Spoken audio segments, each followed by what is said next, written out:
മഹാനായ CM വലിയുല്ലാഹി അവറുകളടക്കം അവർ ഈ ഒരു വിലായത്തിൻ്റെ മഅരിഫത്തിൻ്റെ പദവിയിലേക്ക് എത്തിയത് മഹാന്മാരായ ഔലിയാക്കളുടെ ജീവിതത്തിലൊക്കെ കാണാം ഇൽമിൻ്റെ വഴിയിൽ പ്രവേശിച്ചുകൊണ്ടാണ്. മഹാനായ ഷെയ്ഖ് ജീലാനി തങ്ങളവറുകൾ തൻ്റെ ജീവിതത്തിലെ 33-ലധികം വർഷം മഹാനവറുകൾ മുത്തഅല്ലിമായി ജീവിച്ചു. 33 കൊല്ലത്തോളം 30-ലധികം വർഷം അവിടുന്ന് മുത്തഅല്ലിമായി. പിന്നീട് 40 കൊല്ലം മുദരിസായി, നല്ല വാഇളായി, ഉപദേശകനായി, സാന്ത്വന പ്രവർത്തകരായി. അങ്ങനെ മഹാനവറുകൾ ഈ ലോകത്ത് വിരാജിച്ചു. അങ്ങനെ എല്ലാ ഔലിയാക്കളെക്കുറിച്ച്, മഹാന്മാരെക്കുറിച്ച് പഠനം നടത്തിയാൽ നമുക്ക് കാണാൻ കഴിയും ഇൽമിലൂടെയാണ് അവരൊക്കെ മഅരിഫത്തിലേക്ക് എത്തിയത്. അല്ലാഹു സുബ്ഹാനഹു വ തആല അവനിഷ്ടപ്പെട്ട ആളുകൾക്ക് അവൻ ഇൽമു കൊടുത്തുകൊണ്ടിരിക്കും. അത് 2 രൂപത്തിലാണ്. പരിശ്രമത്തിൻ്റെയും ഹൃദയത്തിൻ്റെ തെളിമയുടെയും തോതനുസരിച്ച് അല്ലാഹു തആല അല്പാൽപ്പം ഇൽമ് ഇട്ടുകൊടുത്ത് അവരെ ഉന്നത പണ്ഡിതനാക്കും. അങ്ങനൊരു വിഭാഗം. അതേസമയം അള്ളാഹുവിൻ്റെ ഔദാര്യം കൊണ്ട് അല്ലാഹു തആല മനസ്സിലേക്ക് ഇൽമ് ഇട്ടുകൊടുത്തുകൊണ്ടേയിരിക്കും, പരിശ്രമങ്ങളില്ലാതെ. രണ്ടുപേരും ഒരുപോലെയാണ് എന്ന് പറഞ്ഞാൽ അവർ ഇൽമിലൂടെ റബ്ബിലേക്ക് അടുക്കുന്ന മഹാന്മാരായ ഔലിയാക്കളാണ്. അപ്പോൾ ഇൽമ് എന്ന് പറയുന്നത് വലിയ ഒരു പ്രധാനമാണ്. എവിടെയെങ്കിലും പോയി കുറേ കാലം ഒളിച്ചു നിന്ന് ഞാൻ CMൻ്റെ ആളാണ് എന്ന് പറഞ്ഞതുകൊണ്ട് ഒരാൾ വിലായത്തിൻ്റെ പദവിയിൽ എത്തുകയില്ല. അദ്ദേഹം ഒരൊറ്റ പകലും നോമ്പ് ഒഴിവാക്കാറില്ല. അദ്ദേഹം ഭക്ഷണം പോലും കഴിക്കാറില്ല. വെള്ളം കുടിച്ചിട്ട് മാസങ്ങളായി.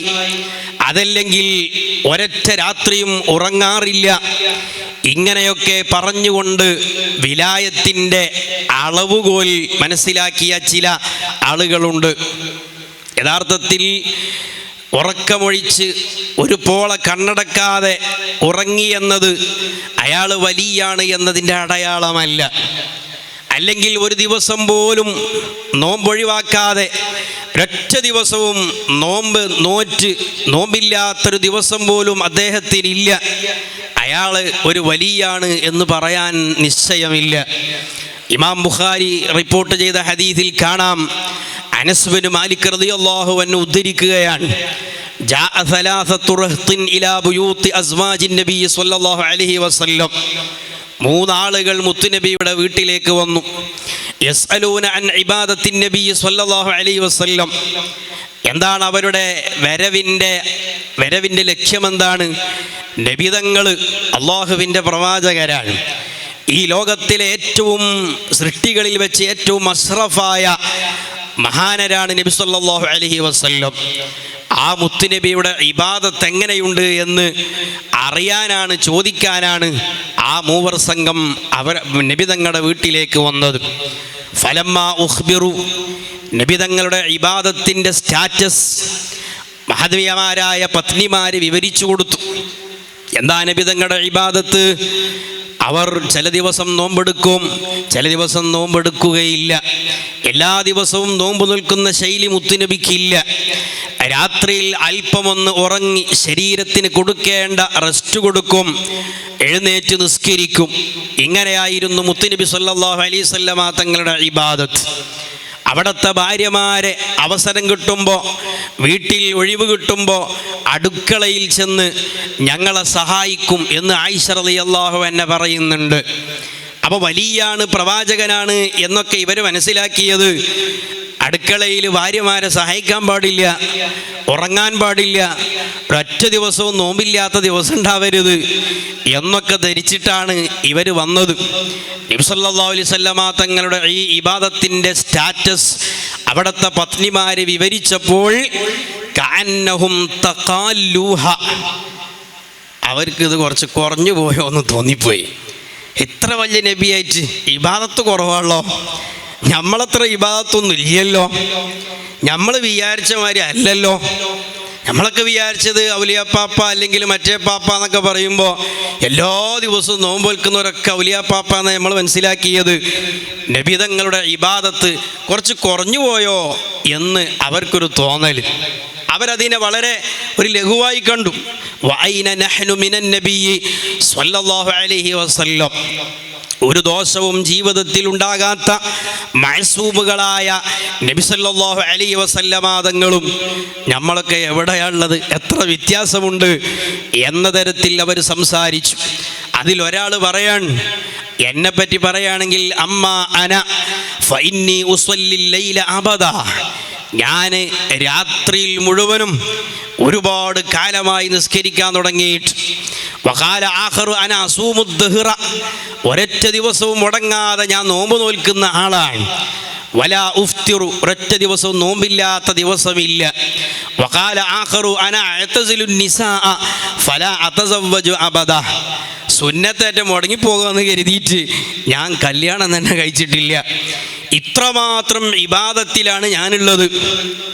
അപ്പോഴാണ് ഫജാ റസൂലുള്ളാഹി സ്വല്ലല്ലാഹു അലൈഹി വസല്ലം, ഹബീബായ നബി തങ്ങൾ വന്നിട്ട് പറഞ്ഞു, അൻതുമുല്ലദീന ഖുൽതും കദാ വകദാ, നിങ്ങൾ പറയണതൊക്കെ ഞാൻ കേട്ടിട്ടുണ്ട്, നിങ്ങൾ പറയണതൊക്കെ ഞാൻ അറിഞ്ഞിട്ടുണ്ട്.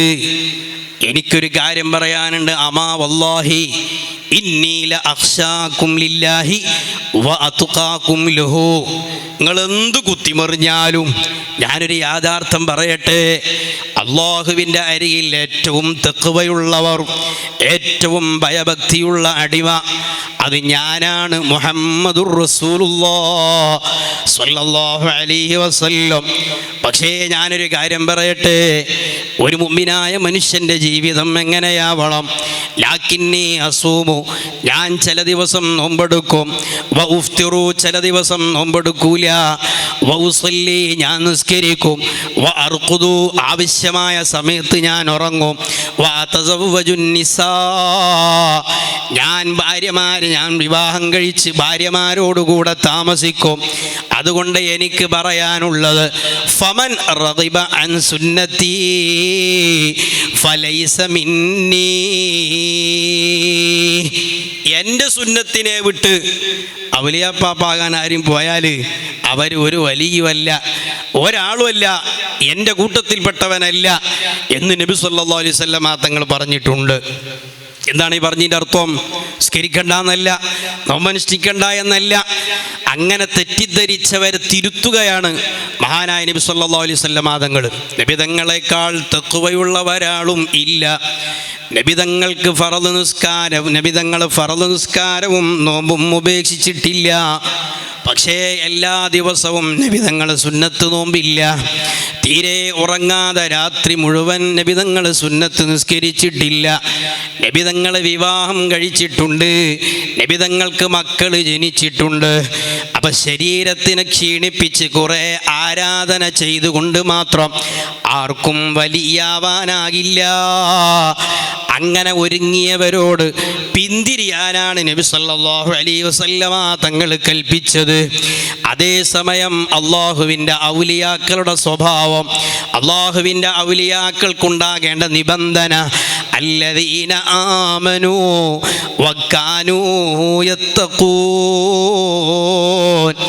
ഉറച്ച വിശ്വാസവും അല്ലാഹു തആല പറഞ്ഞ നിയമങ്ങളനുസരിച്ച് ജീവിക്കുകയും തഖ്വയിൽ അധിഷ്ഠിതമായ ഖൽബോടുകൂടെ ജീവിക്കുകയും ചെയ്യുമ്പോഴാണ് അവൻ അല്ലാഹുവിൻ്റെ ഔലിയാക്കളിൽ പെടുന്നത്. അതേസമയം തഖ്വയില്ലാതെ തോന്നിയതുപോലെ ശരീഅത്തിനെ വളച്ചൊടിച്ച് പരിശുദ്ധമായ ഇസ്ലാം, പരിശുദ്ധമായ ഇസ്ലാം പഠിപ്പിക്കാത്ത ആശയങ്ങൾ പ്രചരിപ്പിച്ച് അത് എൻ്റെ ശൈഖ് പറഞ്ഞതാണെന്നും പറഞ്ഞ്, എൻ്റെ ശൈഖ് പറഞ്ഞതാണെന്നും പ്രചരിപ്പിച്ച്, അതേ ചിലർക്ക് ജുമുഅ നിസ്കാരമില്ല, ചിലർക്ക് റമദാനിൽ നോമ്പില്ല, ചിലർക്ക് അന്യപെണ്ണിനെ കാണൽ തെറ്റില്ല, അന്യപെണ്ണിൻ്റെ ഔറത്ത് പ്രശ്നമല്ല, സ്വന്തം ഭാര്യയുടെ ഔറത്ത് വെളിവാക്കുന്നതിന് കുഴപ്പമില്ല എന്നിട്ട് അങ്ങനെ ചെയ്തതിനെ ചോദ്യം ചെയ്തപ്പോ സുബ്ഹാനല്ലാഹ് സർവ്വ ഇമാമിങ്ങൾ പറഞ്ഞതിനെ വളച്ചൊടിച്ച് ഒരു പെണ്ണ് പുറത്തിറങ്ങുമ്പോ അവള് മുഖം മറക്കൽ നിർബന്ധമില്ല, അവളുടെ കൈമറക്കൽ നിർബന്ധമില്ല. പരിശുദ്ധ ഇസ്ലാം പഠിപ്പിച്ച ആശയങ്ങളെ, മഹാന്മാരായ അഇമ്മത്തുകൾ ഇന്ന് വരെ കൊണ്ടു നടന്ന ആശയങ്ങളെ പച്ചയായി മുസ്ലിം ലോകത്തിൻ്റെ മുമ്പിൽ പിച്ചിച്ചേന്തി ഞാൻ അംഗീകരിക്കുന്ന കള്ള ശൈഖിനു വേണ്ടിയിട്ട് വാദിക്കുന്ന കാലഘട്ടമാണ് നമ്മൾ ജീവിക്കുന്നത്. അള്ളാഹു പറയുന്നു, അതുകൊണ്ട് ശൈഖാകൂല. കുറേ പ്രസംഗിച്ചത് കൊണ്ടോ അതല്ലെങ്കിൽ ഉറങ്ങാതെ ഇബാദത്തെടുത്തു എന്നതുകൊണ്ടോ അല്ലദീന ആമനൂ വകാനൂ യത്തഖൂൻ, തഖ്വയില്ലാത്തവർ അല്ലാഹുവിൻ്റെ ഔലിയാക്കളല്ല. തഖ്വ എന്ന് പറഞ്ഞാൽ എന്താണ്? അള്ളാഹു ഏറ്റവും ചുരുങ്ങിയത് അള്ളാഹു പാടില്ല എന്ന് പറഞ്ഞത് ചെയ്യാതിരിക്കണം, അവൻ ചെയ്യാൻ പറഞ്ഞതൊക്കെ ചെയ്യണം. സുബ്ഹാനല്ലാഹ്, അല്ലാഹു സുബ്ഹാനഹു വ തആല പഠിപ്പിച്ചതാണ്, ഇന്നസ്സലാത്ത തൻഹാ അനിൽ ഫഹ്ശാഇ വൽ മുൻകർ. നിസ്കരിക്കുന്നവന് ഒരിക്കലും ഗീബത്ത് പറയാൻ കഴിയൂല, നിസ്കരിക്കുന്നവന് ഒരിക്കലും വേദി കെട്ടി ഒരാളെയും ചീത്ത പറയാൻ കഴിയൂല. അത് പണ്ഡിതനെന്നോ പാമരനെന്നോ വ്യത്യാസമില്ല, പാവപ്പെട്ടവനെന്നോ മുതലാളിയെന്നോ വ്യത്യാസമില്ല. ഒരാളെയും ചീത്ത പറയൽ തഖ്വയുള്ള മനസ്സിന് കഴിയൂല. മറിച്ച് വമൻ യുഅള്ളിം ശആഇറല്ലാഹി ഫഇന്നഹാ മിൻ തഖ്വൽ ഖുലൂബ്. തഖ്വയുള്ള ഹൃദയത്തിൻ്റെ അടയാളം എന്താണ്? അല്ലാഹു ആദരിച്ചതിനെ ആദരിക്കലാണ്, അല്ലാഹു ബഹുമാനിച്ചതിനെ ബഹുമാനിക്കലാണ്. ഇന്നാ ലില്ലാഹ്, ഇന്ന് നമ്മൾ കാണുന്ന ചില ത്വരീഖത്തുകാർ, സ്റ്റേജ് കെട്ടി ആലിമീങ്ങളെ ചീത്ത പറയുന്ന ത്വരീഖത്തുകാർ, സുബ്ഹാനല്ലാഹ്, ഒരു സാധാരണക്കാരനെ പോലും ചീത്ത പറയാൻ പാടില്ലല്ലോ. പണ്ഡിതന്മാരെ ചീത്ത പറഞ്ഞ് തെറി പറഞ്ഞ് അത് ശൈഖിൻ്റെ സമ്മതത്തോടുകൂടെയാണെന്നും പറഞ്ഞാൽ അല്ലാഹു തആല പൊരുത്തപ്പെടാത്തതാണ്. അത് തഖ്വയുള്ള ഹൃദയത്തിൽ നിന്ന് വരൂല. അതുകൊണ്ട് അത് ത്വരീഖത്തല്ല. ത്വരീഖത്ത് എന്ന് പറഞ്ഞാൽ സൂക്ഷ്മതയാണ്, ശരീഅത്തിനേക്കാളും ഒരു പടി മുന്നിലാണ്. ഒരു അന്യപെണ്ണിനെ നോക്കാൻ പാടില്ല, കാണാൻ പാടില്ല, അത് ഹറാമാണ് എന്ന് ശരീഅത്ത് പറയുമ്പോൾ ഒരാൾ ത്വരീഖത്തിൽ ചേർന്നാൽ അവിടെയുള്ള മസ്അല അന്യ പെണ്ണ് ഉള്ള സ്ഥലത്തേക്ക് പോകാൻ തന്നെ പാടില്ല എന്നാണ്. അതാണ് ത്വരീഖത്ത്. ശരീഅത്തിനേക്കാളും ഉയർന്ന പദവിയിലാണ് ത്വരീഖത്ത്. എന്ന സൂക്ഷ്മത ഒന്നുകൂടി വർദ്ധിപ്പിക്കേണ്ടവരാണ് ത്വരീഖത്തിൻ്റെ ആളുകൾ. ആ ത്വരീഖത്തിൻ്റെ ആളുകൾ സുബ്ഹാനല്ലാഹ് അവിടെയും ഇവിടെയൊക്കെ ഒരിക്കലും പോകാൻ പാടില്ലാത്ത സ്ഥലങ്ങളിൽ മുഖവും മുങ്കയും അല്ല അതിൻ്റെ അപ്പുറവും തുറന്നിട്ടുകൊണ്ട് ലോകത്തിൻ്റെ മുറബ്ബി എന്ന് പറഞ്ഞ് മുദബ്ബിറുൽ ആലമാണ് എന്ന് പറഞ്ഞ ശൈഖന്മാർ നടന്ന് അതിനെ ചോദ്യം ചെയ്തപ്പോൾ സുബ്ഹാനല്ലാഹ് ഇബാറത്ത് തപ്പുകയാണ്. എങ്ങനെയെങ്കിലും മുഖം തുറന്നിടാൻ പറ്റിയ ഇബാറത്ത് വല്ലതുണ്ടോ? ഇതാണ് ത്വരീഖത്ത് എന്ന് പറഞ്ഞാൽ. ത്വരീഖത്ത് എന്ന് പറഞ്ഞാൽ ആ സ്ത്രീകളുള്ള അന്യപുരുഷന്മാരുള്ള സ്ഥലത്തേക്ക് പോകാൻ പാടില്ല. കാണല് ഹറാമ്, പോകലെ ഹറാമൊന്നുമില്ല, പക്ഷേ പോകാൻ തന്നെ പാടില്ല എന്നതാണ് ത്വരീഖത്ത്. അതുകൊണ്ട് ഇതെന്ത് ത്വരീഖത്താണ്? അതാണ് അല്ലാഹു തആല പറഞ്ഞത്, വകാനൂ യത്തഖൂൻ. മഹാന്മാരായ ഔലിയാക്കളുടെ സ്വഭാവം തഖ്വയുള്ളവരാവണം. അല്ലാഹുവിൻ്റെ ഔലിയാക്കളുടെ സ്വഭാവം അങ്ങനെയാണ്. ആ രൂപത്തിൽ അവരായി തീർന്നാൽ മഹാനായ നബി സല്ലല്ലാഹു അലൈഹി വസല്ലമ തങ്ങൾ ഔലിയാക്കൾക്ക് കിട്ടുന്ന ഗുണം നബി സല്ലല്ലാഹു അലൈഹി വസല്ലമ തങ്ങൾ പഠിപ്പിക്കുന്നുണ്ട്. ഖുദ്സിയായ ഹദീസിലൂടെ അല്ലാഹു സുബ്ഹാനഹു വ തആല ബോധ്യപ്പെടുത്തുകയാണ്, എങ്ങനെയാണ് എന്നിലേക്കൊരു മനുഷ്യൻ അടുക്കുന്നത്, എങ്ങനെയാണ് എന്നിലേക്കൊരു മനുഷ്യൻ അടുക്കുന്നത്. ഒന്നാമതായി അവൻ്റെ ജീവിതത്തിൽ വേണ്ടത് ഫർളായ അമലുകളാണ്. ഫർളായ അമലുകളാണ്. ആ ഫർള് ഒഴിവാക്കിയിട്ട് ഒരാൾക്കും റബ്ബിൻ്റെ അരികിലേക്ക് അടുക്കാൻ കഴിയൂല. വലിയാകൽ പിന്നെയാണ്. അപ്പം ഫർള് ഒഴിവാക്കിയിട്ട് ഒരു മുസ്ലിമാകാൻ കഴിയൂല. അല്ലാതെ ഫർളുകളൊക്കെ ഒഴിവാക്കി ഏതെങ്കിലും ദിവസവും നോമ്പെടുക്കുന്നത് അല്ലെങ്കിൽ ഫർളായ നിസ്കാരങ്ങളൊക്കെ ഒഴിവാക്കി വേറെ ചില കാര്യങ്ങളിൽ ഏർപ്പെടുന്നത് അത് ഒരിക്കലും ഇസ്ലാമല്ല.